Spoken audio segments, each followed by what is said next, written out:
Welcome to Unit 1, the Chemistry Unit. If you look on your scope and sequence, you will notice that Scientific Inquiry and Chemistry are together into one unit. I split them up into two separate units, with a Unit 0 for Inquiry and the Scientific Method, and Unit 1 for Chemistry. My name is Andrea Troxel, and I am the 8th grade Science CTL. This is my third year at Infinity Preparatory Middle School. Prior to this, I worked 8 years in Dallas ISD, teaching both 7th grade and 8th grade. Chemistry unit has two big ideas, and those big ideas center around models and patterns. Models include everything from the atomic model in the structure of atoms, from protons, neutrons, and electrons, and a nucleus and an electron shell, to Bohr diagrams, which we use for valence electrons, and then also chemical formulas and chemical equations. You can consider H2O is technically a model for water, and that it has two hydrogen atoms, one oxygen atom, and I am representing that through symbols of H2 and O. And when it comes to patterns, of course, the arrangement of the periodic table is a very obvious pattern that we use, and as well as the structure of the atoms and electron configuration. Stage 1 of the unit plan deals with the global context, key concepts, related concepts, and statement of inquiry. The key concept for chemistry deals with relationships. These relationships will not only be associations between the periodic table and what the atom looks like, but also relationships between these indicators mean a chemical change or a chemical reaction. The related concepts we've already talked about as the big ideas in the chemistry unit, models, and patterns. They need to come up with a concrete idea of an atom, what it looks like, what its structure is like, and that leads us directly to our global context of scale in the category of time and space. Because of the scale of the atoms being so extremely small, we have to create models of atoms, models of compounds, models of chemical reactions for all of these things, these tiny little components that we can't see. Our statement of inquiry is models and patterns can be used to represent and explain relationships. The next part of stage 1 includes the inquiry questions. These are those big questions that you could very easily use in a do now or in a hook to get kids thinking about what's going to happen today in science class. Why are there multiple models, which leads us directly to our first annotated model lesson of the history of the atom and the atomic model. You can also look at, especially the debatable one. Number 1 is great for the end of talking about atomic structure. Is there a model that is best for all situations? And we know that when we are using models of atoms, we'll usually use a kind of Bohr diagram, where we have the electrons in little planetary orbits around the atom. That is not the most accurate model of an atom. And so a lot of scholars will think we should use the most modern and accurate model because it is the most correct, when in reality we use an older version of the model because it is easier to conceptually understand. The last couple of debatable questions deal with a more real-world experience, creating new atoms. And I know that past atom, and some of your periodic tables, past atom 111, they have no names. And you might have seen in the news recently, just I think in the last year, that the scientists have actually named atoms 111 through 118.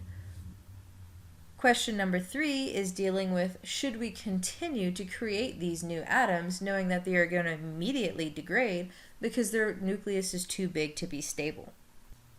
And that, of course, leads us directly back to Jurassic Park. Just because we can, should we? In the essential understandings portion of stage 1, you can see all the TEKS and standards listed. This unit is special compared to other units in that all 5 of the TEKS are readiness standards on the STAR test. This means that they will have at least 1 or 2 questions on the STAR test every year, no matter what. The last standard is, I believe, being eliminated this year. If not, it will be in the next year. part of the streamlining of the academic standards for science is to get rid of the only supporting standard we had for chemistry, and that was going to be recognizing balanced equations. That means the 5 left over, A, B, C, D, and E, are all readiness standards, and it is unique in that it's the only unit we have where every single TEKS is on the STAR test as a readiness standard.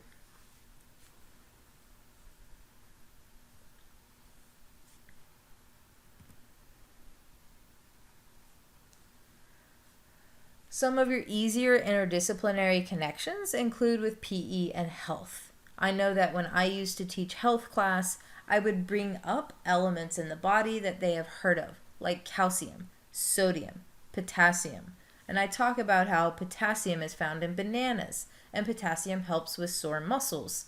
And so there's a very easy connection between these tiny little objects that you cannot see whatsoever are really the building blocks for your own body as well. The GRASP assignment for this unit is the white powder lab. You can Google white powder lab and you can get several different variations of this lab if you want to use some of those in your classroom. I may have some of those original labs included in the resources section, and I will also have the actual lab that I have made up for my scholars in there as well. I have taken those white powder labs one step further into a real world and imagined it in a CSI kind of situation where somebody has been poisoned. We have found the poison near his glass of wine, and then we have 4 different suspects. As the detectives check each of the different suspects, they have found a white powder in their car, their bathroom, their purse, wherever on these other suspects.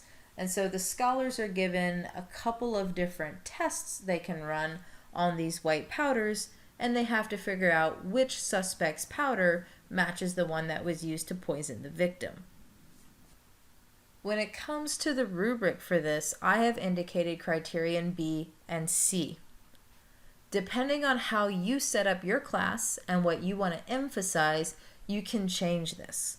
For example, criterion B is the design of the experiment. If the actual completion of the experiment is not what you want to grade, you want to grade their ability to create procedures, then you would go with criterion B and maybe not grade based on criterion C.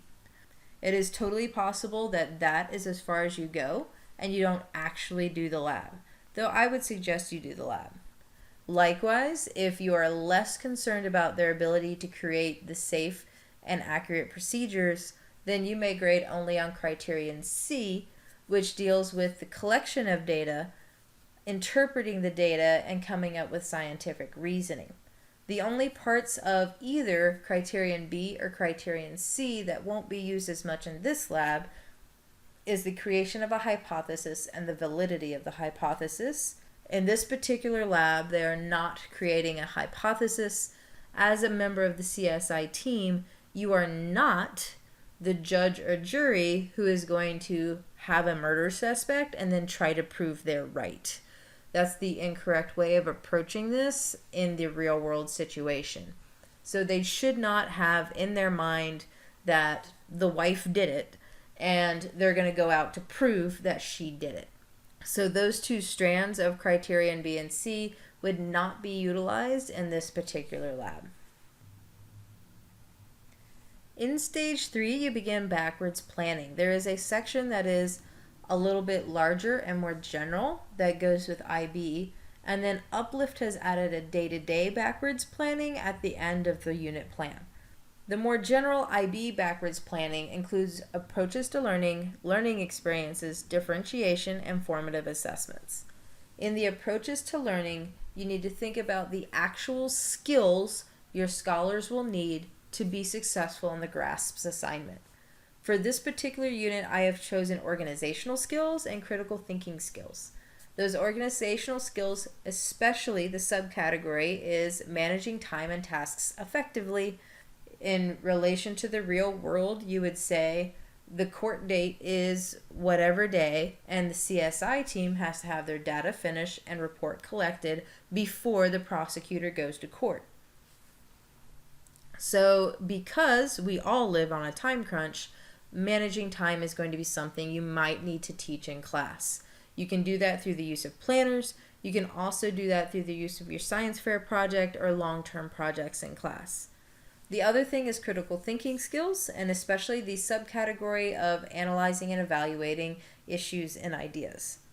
So in order for them to form a conclusion, they will need to analyze information, gather relevant information in order to formulate their argument.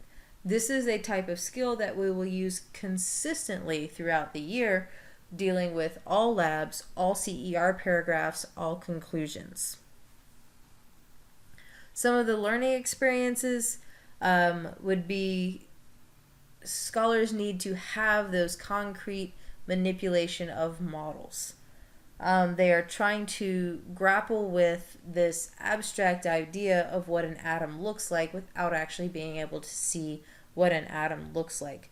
They'll need to experience many different types of models, and that goes along with those critical thinking skills we just mentioned, where they're going to organize that relevant information, take information from multiple models to formulate one argument that they're going to use, that this is an atomic model that is useful for them. The thing that you will need to do is make sure you are checking the science course structure guide that Michael's provided on the Blackboard course.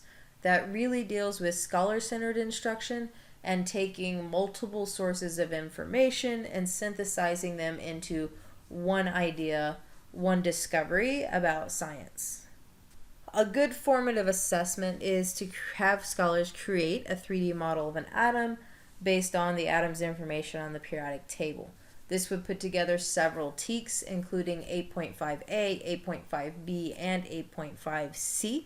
In this case, you would use the MYP rubric criterion D, perhaps also A, because A deals with researching, and so you may have scholars cite their sources. There are many real-world connections when it comes to chemistry.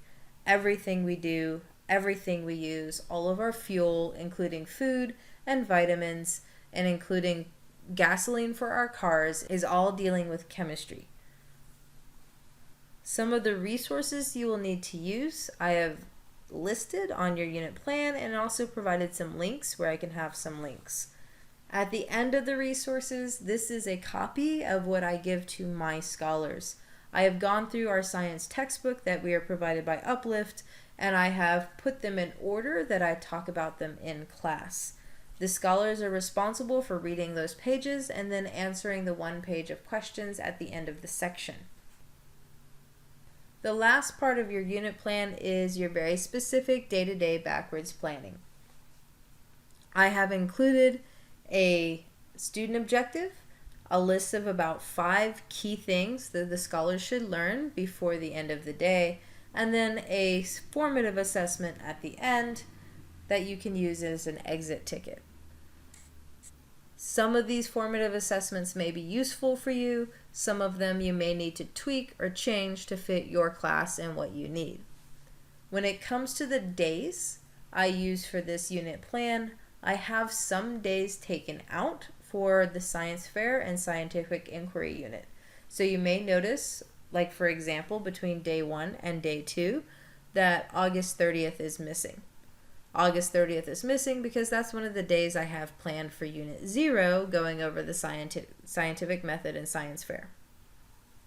Generally speaking, your days progress from the atomic model to the structure of atoms to recognizing the number of protons, neutrons, and electrons in an atom, being able to associate that with the periodic table, the actual arrangement of the periodic table, including reactivity and valence electrons, and then getting into chemical formulas and then chemical reactions. The end of your stage 3 deals with your GRASP assignment. I have set aside 2 days for the GRASP assignment. Depending on how things work in your classroom, you may only want to use 1, but you may split it up between They plan the experiment one day, they actually do the experiment and write the conclusion the next day. You may also wish to bring in the Unit 1 assessment, which is not included on here because this unit actually ends at the end of the quarter. And so you may not use the Unit 1 assessment in its entirety because CA number 1 will cover all of chemistry and give a constructed response in MYP format. You may also wish to split up the unit assessment and give it periodically throughout the unit, in that once you finish the part about structure of atoms, valence electrons, and periodic table, give the questions that refer to those as a half exam, and then after chemical formulas and chemical reactions, give the questions that refer to those as the other half of an exam. So you have 2 smaller exams instead of 1 whole day given to an exam. At the same time, they're also taking their CAs for Uplift.